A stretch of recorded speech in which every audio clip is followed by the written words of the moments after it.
Bismillahirrahmanirrahim. Assalamu alaikum wa rahmatullahi wa barakatuh. Bienvenue sur ma chaîne Apprendre le français avec Monsieur Sharaf.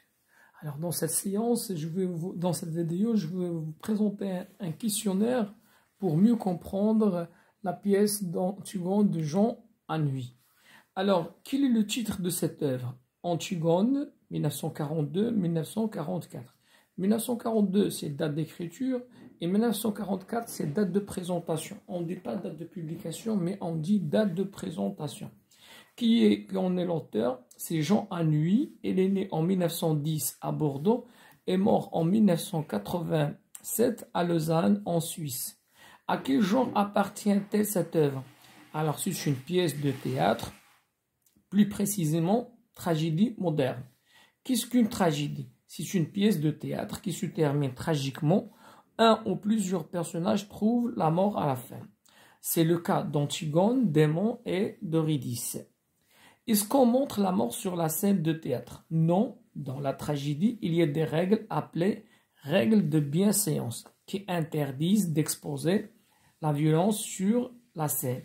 C'est le messager qui informe le spectateur sur la mort d'Antigone et d'Aimon.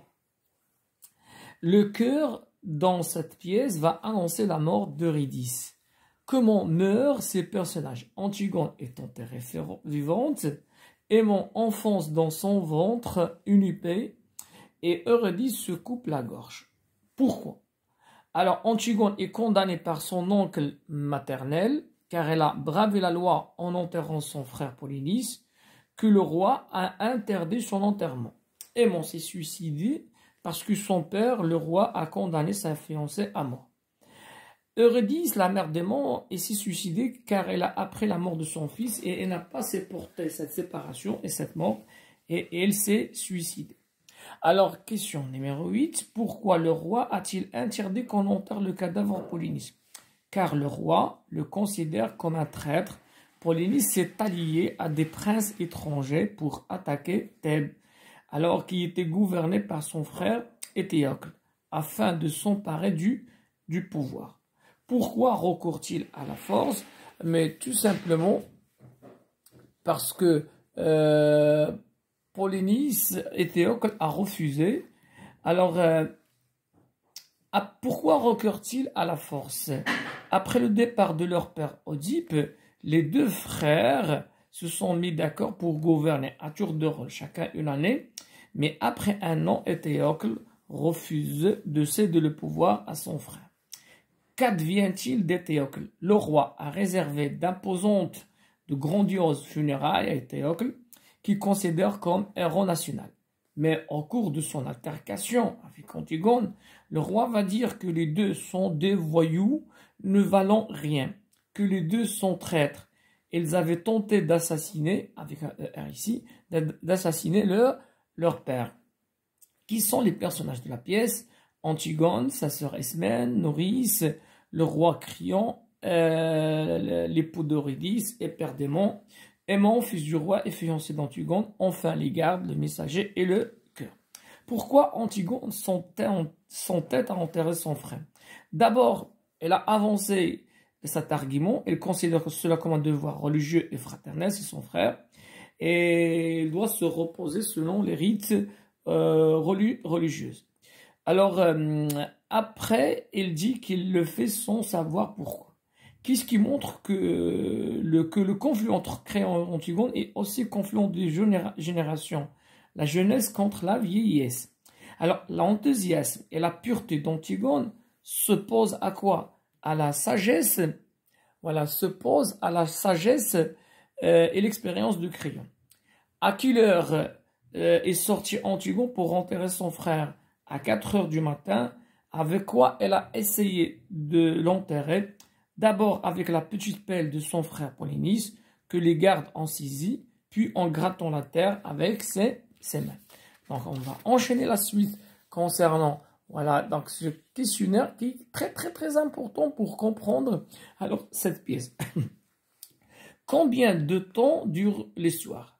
Dans la tragédie, il y a la fameuse règle de 3 unités qui impose l'unité de temps, du lieu, de l'action. C'est-à-dire que l'action doit se passer dans un même lieu, dans un temps limité c'est-à-dire dans un temps délimité, pardon, pas plus de 24 heures limité, et l'action doit être unie. Dans la pièce, l'action a commencé à l'aube et il s'est terminé la nuit. Est-ce que Esmène a accepté le projet d'Antigone? Au début, Esmène a peur de Créon. Elle a essayé de convaincre sa sœur d'abandonner son projet, mais lorsque le roi a condamné Antigone, Esmène veut mourir avec elle. Est-ce que Antigone a un enfant démon? Non, il lui parle de l'enfant qu'ils auraient eu tout en rêvant de leur avenir. À qui Antigone veut envoyer la lettre écrite avant sa mort? À Aimon. Que voulait faire Créon pour étouffer l'affaire? Elle voulait tuer les gardes. Que faisait Créon avant de devenir roi? Il s'intéressait à la musique, aux reliures, c'est-à-dire aux reliures, il fait relier les ouvrages, et aux objets antiques. Que signifie le mot nono? Dans le langage enfantin, il signifie nourrice. Qu'est-ce qui montre qu'Antigone va mourir? Créon lui propose d'étouffer l'affaire, mais Antigone refuse. Il dit qu'il va, d'accord, recommencer. Quels sont les arguments invoqués par Créon pour convaincre Antigone de laisser tomber son projet? Alors, d'abord, il lui dit que les rites de l'enterrement ne signifient rien. Ensuite, il lui dit qu'il a laissé pourrir le cadavre de Polynice pour une raison d'État, de politique, donner le sang aux autres. Après, il lui a raconté l'histoire de deux frères. Il dit qu'ils ne valent rien. Tous les deux sont traîtres. Or, elle était obligée de faire de l'un d'eux, un héros. Créon avait besoin d'un héros et d'un traître.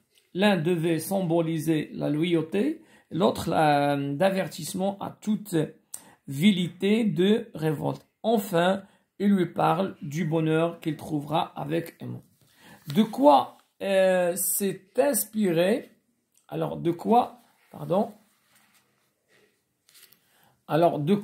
s'est inspiré Jean-Henri pour écrire cette pièce? Il s'est inspiré d'une pièce de Sophocle qui porte le même titre, qui parle de la même histoire, mais il s'est appuyé surtout sur le mythe grec d'Antigone.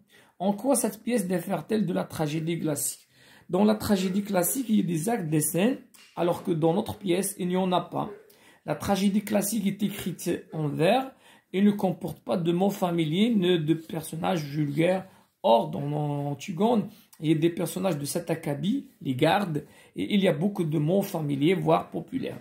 En quoi cette tragédie ressemble à une tragédie grecque? Dans les deux, il y a un chœur, messager, prologue, et dans les deux, il n'y a pas de scène ni d'acte. Est-ce que les événements de la pièce se passent dans notre époque ou une autre époque ancienne? Les événements, même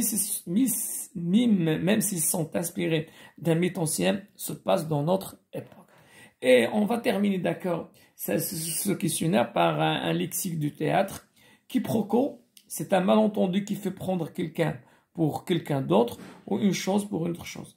Scène d'exposition, début de la pièce où sont présentés de manière directe ou indirecte les personnages. Tirade, long discours ininterrompu d'un personnage. Hors scène, les événements d'une pièce qui se passent en dehors de la scène. Mort d'un personnage, par exemple. Didascalie, nom féminin, phrase souvent en italique, ils ne doivent pas être dites par le personnage.